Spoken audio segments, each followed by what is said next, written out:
पहला प्रश्न है डेटा इंटरप्रिटेशन से। प्रश्न है study the table carefully and answer the given question.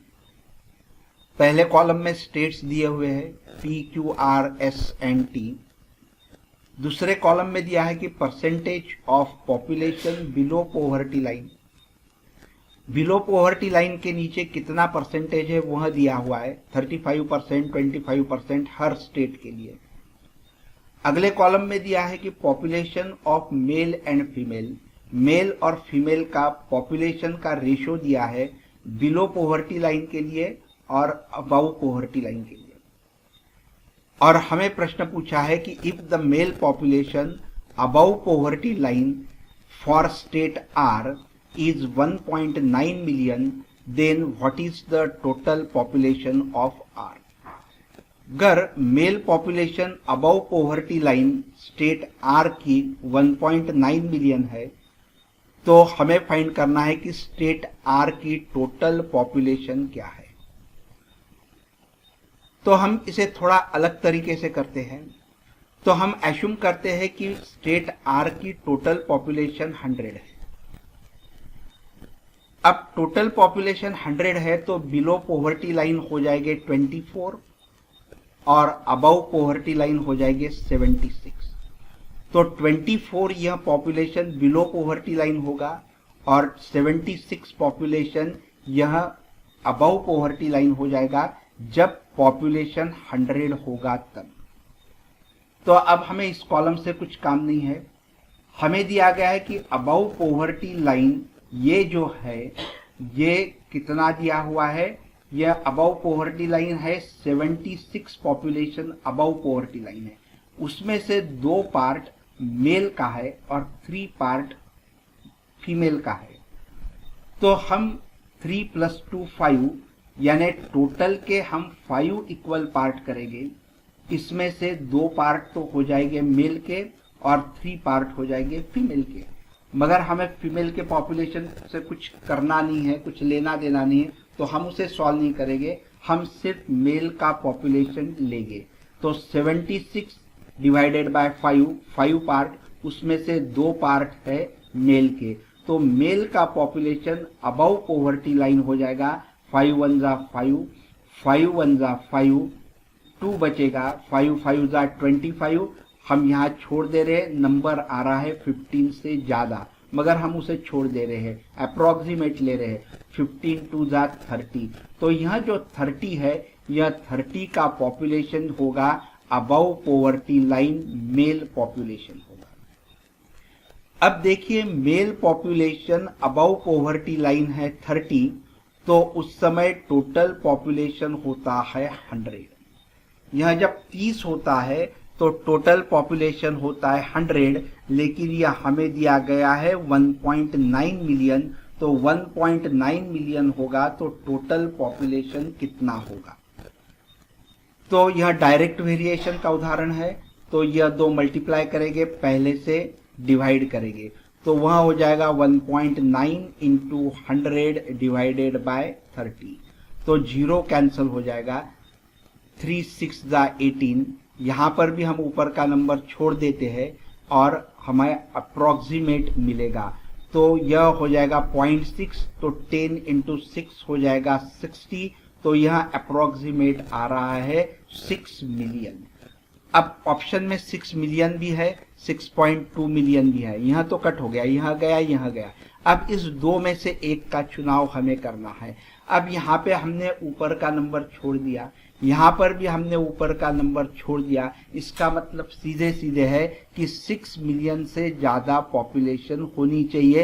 तो 6 मिलियन से ज्यादा पॉपुलेशन यहाँ 6.25 है। तो हमारा करेक्ट ऑप्शन आएगा डी और होगा 6.25 मिलियन। मगर अगर यहाँ पे 3 होते, यहाँ पे और एक होता 6.5 मिलियन का ऑप्शन, फिर आप अप्रोक्सीमेटली नहीं सॉल्व कर सकते थे, आपको मोर प्रिसाइज होना पड़ता था सॉल्व करने के लिए। या तो नन अबव का ऑप्शन होता तो भी आपको मोर प्रिसाइजली सॉल्व करना पड़ता था, लेकिन यहाँ पे उस तरह से ऑप्शंस नहीं है। तो यहाँ आप डायरेक्ट सॉल्व कर सकते हैं। 6.25 million will be the answer. अगला प्रश्न है, what will be the number of females above poverty line in state S if it is known that the population of state S is 7 million। State S है, इस state S का population दिया है 7 million और आपको पूछा गया है कि अबाउ पॉवर्टी लाइन फीमेल्स का पॉपुलेशन कितना होगा। स्टेट S का ये फीमेल का पॉपुलेशन, तो हम पहले एज्यूम करते हैं कि 100 ये टोटल पॉपुलेशन है स्टेट एस का। 7 मिलियन नहीं ले रहे, हम 100 ले रहे, तो बिलो पॉवर्टी लाइन 29 हो जाएगा और अबव पॉवर्टी लाइन हो जाएगा 71। तो अबव पॉवर्टी लाइन जो है वह 71 है पॉपुलेशन। तो उसमें से 4 पार्ट जो है मेल के है और 3 पार्ट जो है फीमेल के हैं। तो हम फीमेल का पार्ट फाइंड करते हैं कि फीमेल का पॉपुलेशन कितना होगा। तो 4:3 का रेशियो है, इसका मतलब टोटल 7 पार्ट हो गए। 71 के हम टोटल 7 पार्ट करेंगे, उसमें से 3 पार्ट फीमेल का होगा। तो 7 10 जा 70। यहाँ पे हम ऊपर का नंबर छोड़ रहे हैं, नहीं तो ये नंबर बड़ा आएगा। और 10 3 जा 30। तो female population above poverty line हो गया 30। अब हम इक्वेशन लिखेंगे कि जब यह 30 होता है तब पॉपुलेशन कितना होता है, 100 होता है। तो 7 मिलियन पॉपुलेशन होगा तो यह कितना होगा, यानी जब 100 है तो फीमेल पॉपुलेशन हो गया 30, तो 7 मिलियन टोटल पॉपुलेशन होगा, तो फीमेल पॉपुलेशन कितना होगा। तो ये दोनों को मल्टीप्लाई करेंगे, 30 × 7 डिवाइडेड बाय 100। तो यह 0 गया, यह 0 गया। 7 3 जा 21/10 का मतलब हो गया 2.1 मिलियन। अब यहाँ पे हमने ऊपर का नंबर छोड़ दिया था, इसी का मतलब यह आंसर होना चाहिए 2.1 से बड़ा होना चाहिए। तो यहाँ पे 2.1 से बड़ा सेकंड ऑप्शन है, तो हमारा सेकंड ऑप्शन करेक्ट हो जाएगा 2.13 मिलियन। फिर से मैं एक बार दोहराता हूँ कि नन ऑफ द अबव होगा तो आपको मोर प्रिसाइजली सॉल्व करना होगा। इस तरह से ऊपर के नंबर छोड़ के नहीं चलेंगे, लेकिन यहाँ वैसे नहीं है। 2.13 के क्लोज में भी या 3 के क्लोज में, इनके किसी के भी क्लोज में कोई ज्यादा नंबर्स नहीं है, तो भी अपने को प्रिसाइजली सॉल्व करने की जरूरत नहीं है। हम अप्रोक्सीमेशन यूज कर सकते हैं to come to the correct answer. तो यहाँ पे आंसर हो जाएगा 2.13 मिलियन। अगला प्रश्न है, what is the male population above poverty line of state P. अब हम स्टेट पी के बारे में बात कर रहे हैं। If the female population below poverty line of state P is 2.1 million. Below poverty line female का पॉपुलेशन दिया है 2.1 मिलियन और हमें निकालना है mail population above poverty line, ये हमें फाइंड करना है। तो चलिए हम पहले एज्यूम करते हैं कि टोटल पॉपुलेशन 100 है, तो यह 35 है बीपीएल। तो अबव पॉवर्टी लाइन कितना हो जाएगा, अबव पॉवर्टी लाइन 65 हो जाएगा। तो ये बिलो पॉवर्टी लाइन 35 है, तो अबव पॉवर्टी लाइन हो जाएगा 65। अब हम ये 35 क्या 6th पार्ट किसका है, फीमेल का है। टोटल पार्ट हम 11 करेंगे, 6 + 11, 6 + 5 दैट इज 11, और उसमें से 6 पार्ट किसके आएंगे, तो फीमेल पॉपुलेशन के आएंगे। तो वो हो जाएगा 35 डिवाइडेड बाय 11 मल्टीप्लाइड बाय 6। तो 11 3 जा 33, मैं ऊपर का पार्ट छोड़ दे रहा हूँ। इसी का मतलब जो भी आंसर आएगा उससे बड़ा आंसर हमारा होगा। 6 3 जा 18, तो यह फीमेल पॉपुलेशन आएगा 18। यानी जब 100 पॉपुलेशन होता है तब ये female population below poverty line 18 होता है। तो अब ये 2.1 होगा, तो टोटल पॉपुलेशन कितना होगा। तो चलिए हम इस तरह से लिखेंगे कि 18 बिलो पॉवर्टी लाइन है तो टोटल पॉपुलेशन 100 है, तो 2.1 मिलियन होगा, तो टोटल पॉपुलेशन कितना होगा, तो 2.1 मल्टीप्लाइड बाय 100 डिवाइडेड बाय 18, सो 3 6 जा 18 and 3 7 जा 21 and this will be 6 1 जा 6 and 6 1 जा 6। यहाँ पर भी मैं ऊपर का पार्ट छोड़ दे रहा हूँ, तो 0.1 into 100 that will be equal to 10 million. तो टोटल पॉपुलेशन जो हमारा हो जाएगा वह 10 मिलियन होगा। तो पी स्टेट का टोटल पॉपुलेशन है 10 मिलियन। अब यहाँ पे अबव पॉवर्टी लाइन 65 जब होता है तो टोटल पॉपुलेशन 100 होता है, तो 10 मिलियन होगा, तो ये अबव पॉवर्टी लाइन कितना होगा। तो चलिए हम सॉल्व करते हैं कि 65 है, ये जो 100 टोटल पॉपुलेशन है, तब अबव पॉवर्टी लाइन पॉपुलेशन होता है 65, तो 10 मिलियन होगा, तो कितना होगा, तो 10 मल्टीप्लाइड बाय 65 डिवाइडेड बाय 100, तो 0 गया which is equal to 6.5 million. तो यह जो आएगा यह आ गया 6.5 मिलियन। तो अबव पॉवर्टी लाइन पॉपुलेशन हो गया 6.5 million.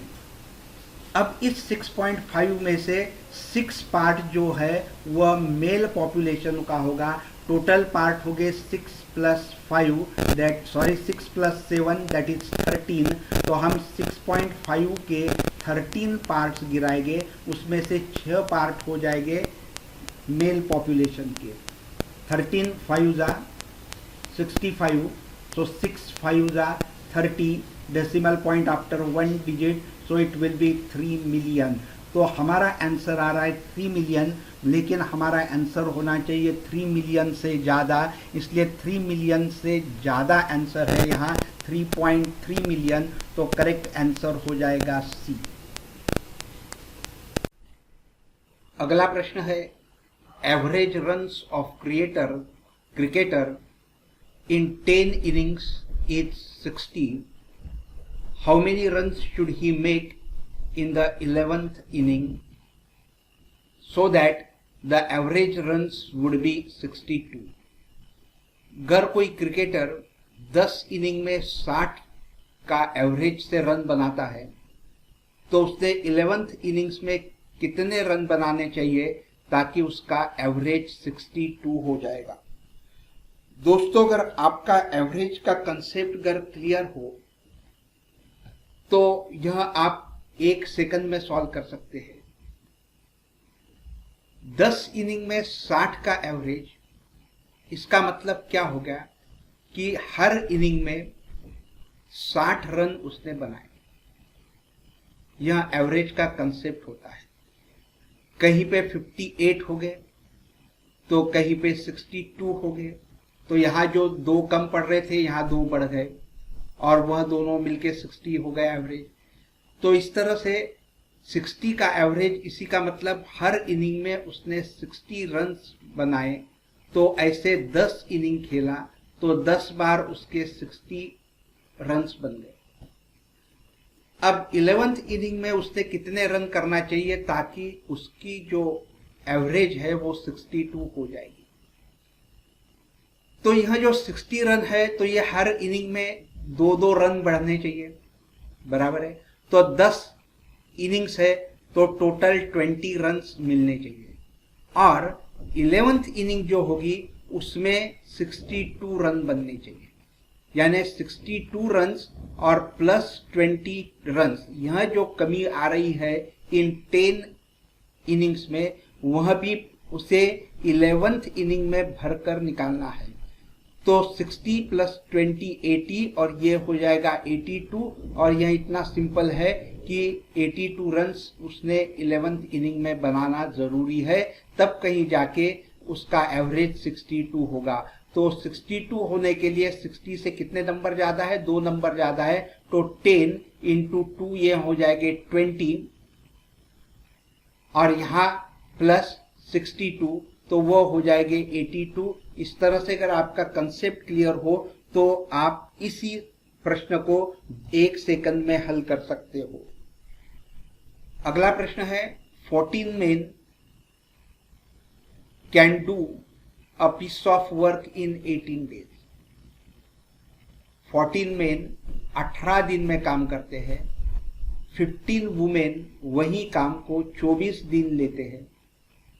If 14 men work for 3 days and 10 women work after that for 3 days, find the part of the work left after that.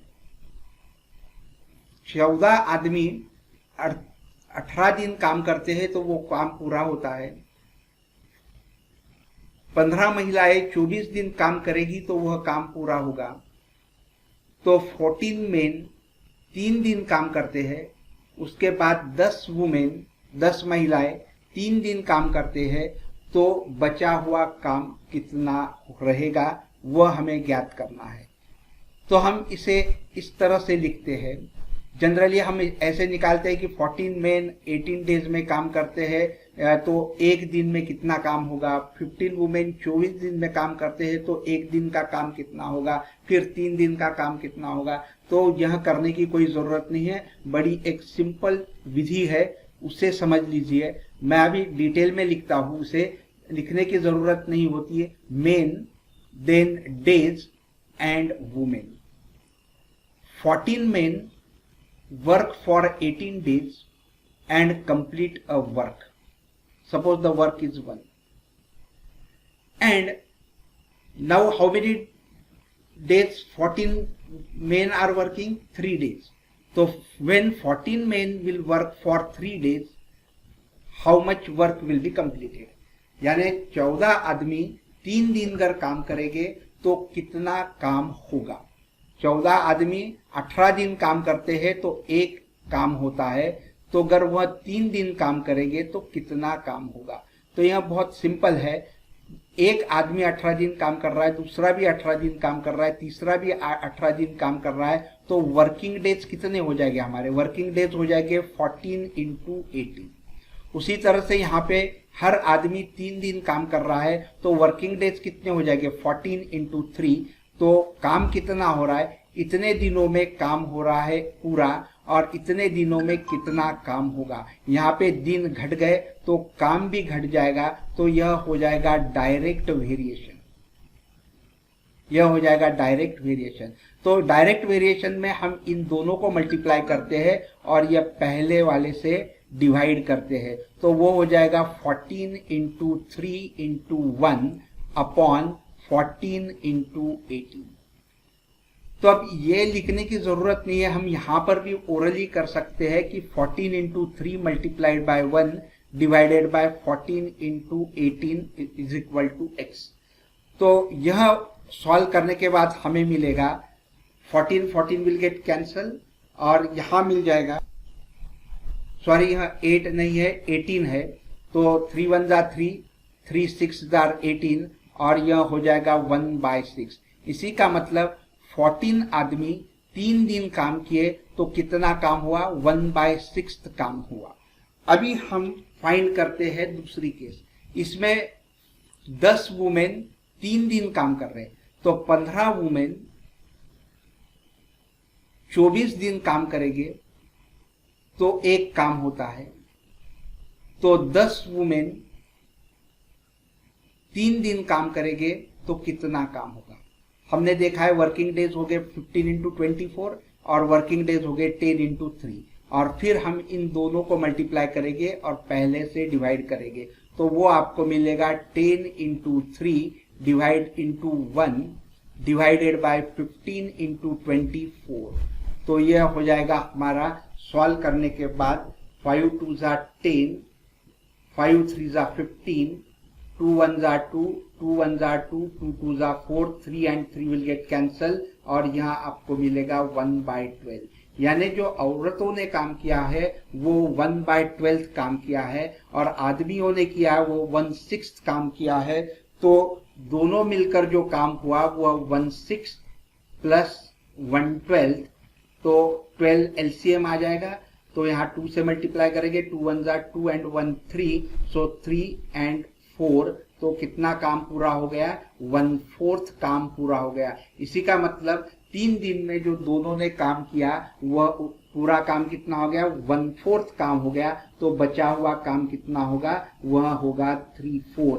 तो the left work will be 3/4 of the work is left. तो यहाँ पर ये जो चीज है ये बिना लिखते हुए हमको सीधा ये करते आना चाहिए। इतनी प्रैक्टिस हमें करना है कि 14 into 3 upon 14 into 18 and then do the cancellation. यहाँ इतना लिखने में समय वेस्ट नहीं करना है, इसे भी बनाना है, बचाना है, इतनी हमें प्रैक्टिस करनी है।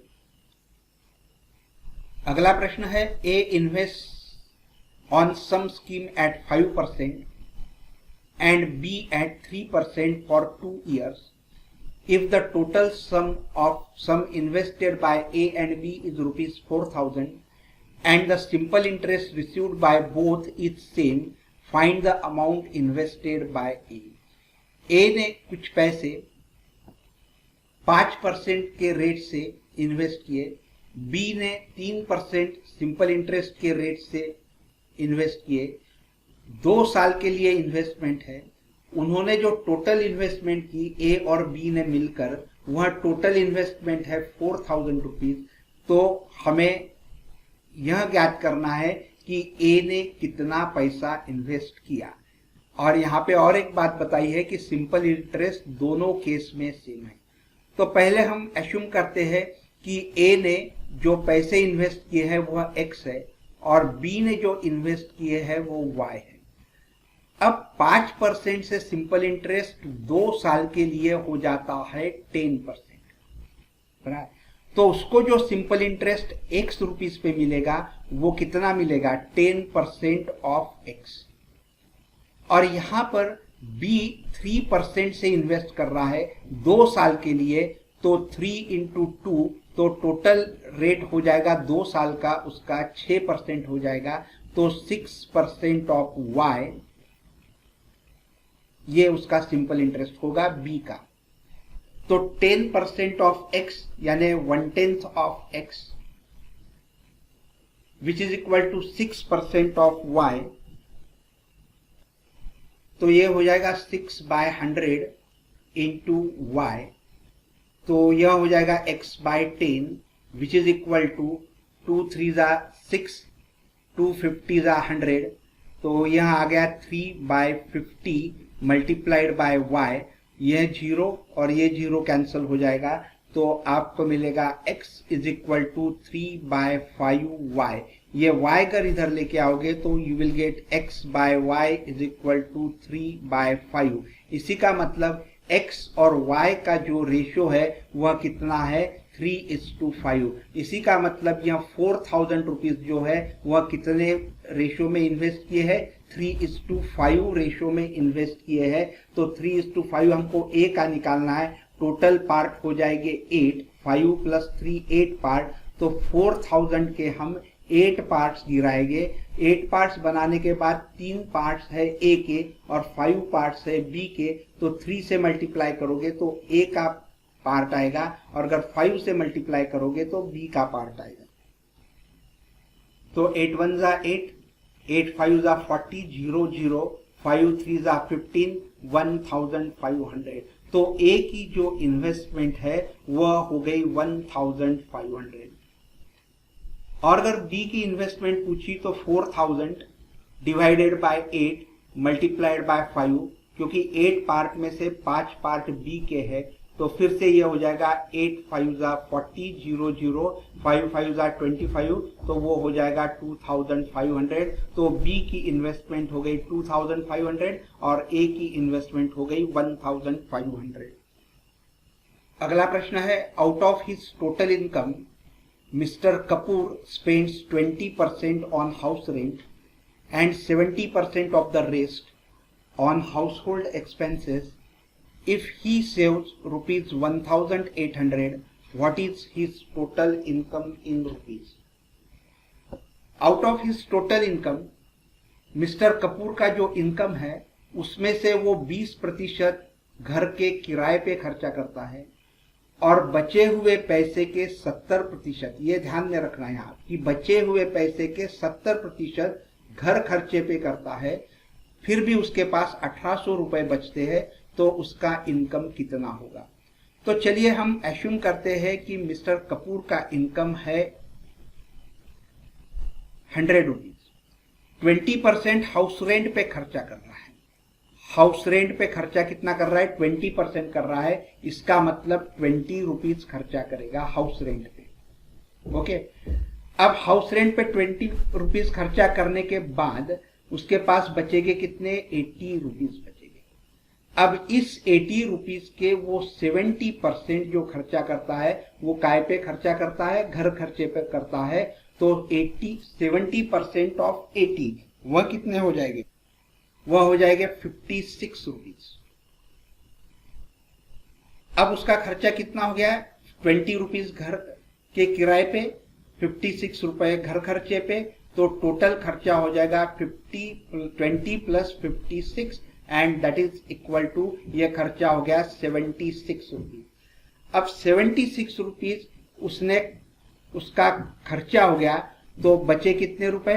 24 रुपीज उसके पास बच गए। अब जब 24 रुपीज बचते हैं तो उसका इनकम कितना है? 100 रुपए है। लेकिन बचत कितनी है? 1800 रुपए की बचत है। तो जब 1800 रुपए की बचत होगी तो कितना इनकम होगा? यह डायरेक्ट वेरिएशन होगा, क्योंकि यह बढ़ गया तो यह भी बढ़ने वाला है। तो यह इन दोनों को हम मल्टीप्लाई करते, 1800 मल्टीप्लाइड बाय 100 डिवाइडेड बाय 24। और अगर इसे हम सॉल्व करेंगे तो हमें मिल जाएगा 7500 रुपीज। तो उसका इनकम कितना हो गया? रुपीज 7500। तो फिर एक बार बताता हूं मैं कि 100 रुपए उसका इनकम है, समझ लीजिए। हाउस रेंट पे 20% खर्चा करता है, तो 20% ऑफ 100 20 हो जाएगा। ये बहुत ही आसानी से कर सकते हैं। 100 माइनस 20 यानी 80 रुपीज उसके पास बच गए। अब इस 80 रुपीज के 70% वो घर खर्चा करता है, तो 70% ऑफ 80 हो जाएगा 56 रुपीज। तो दोनों मिला के वो खर्चा कितना करता है? 76 रुपीज खर्चा करता है। तो इसी का मतलब उसके पास बचेंगे कितने? 24 रुपीज। तो जब 24 रुपीज बचते हैं तो 100 रुपीज खर्चा करता है, 100 रुपीज उसकी इनकम है। तो 1800 रुपए जब बचेंगे तो उसकी इनकम कितनी होगी? तो हमें इनकम मिलती है 7500 रुपीज।